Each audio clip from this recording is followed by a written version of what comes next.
అస్మద్గురుభ్యో నమః. జయ శ్రీమన్నారాయణ. ఒక క్షేత్రం ఎన్నో పేర్లు, అదే జగన్నాథపురి. జగన్నాథుడి అపారమైన కరుణను తెలుసుకోవడానికి, ఆనందించడానికి, ఆస్వాదించడానికి ఒక పేరు సరిపోదు. మనందరికీ తెలిసినటువంటి పేరు పూరీధామ్. పరమపురుషుడు నివసించే స్థలం కనుక పూరీధామ్ అని పిలుస్తారు. మరొక పేరు పురుషోత్తమ క్షేత్రం. పురుషులలో ఉత్తముడైన శ్రీమన్నారాయణుడు తాను నివసించే చోటు, తానే స్వయంగా పురుషోత్తమ క్షేత్రం అని పేరు పెట్టారు. శ్రీ క్షేత్రం అని పిలుస్తారు. శ్రీ మహాలక్ష్మీదేవి యొక్క అనుగ్రహం, శ్రీమతి రాధారాణీదేవి యొక్క మాధుర్యాన్ని కలిగినటువంటి ప్రదేశం. నీలాచలము, నీలాద్రి, నీలగిరి అని పిలుస్తారు. శ్రీమన్నారాయణుడు తన నిగూఢ స్వరూపాన్ని ప్రత్యక్షం చేసినటువంటి ప్రదేశం.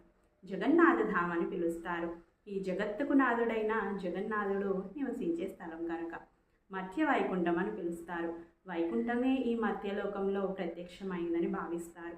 భూమి మీద స్వర్గంలా ఉండడం వలన భూస్వర్గం అని, శ్రీ మహావిష్ణువు ధరించే శంఖంలా ఉండడం వలన శంఖక్షేత్రం అని పిలుస్తారు. సప్తమోక్షధామాలలో పూరీధామ్ ఒకటి.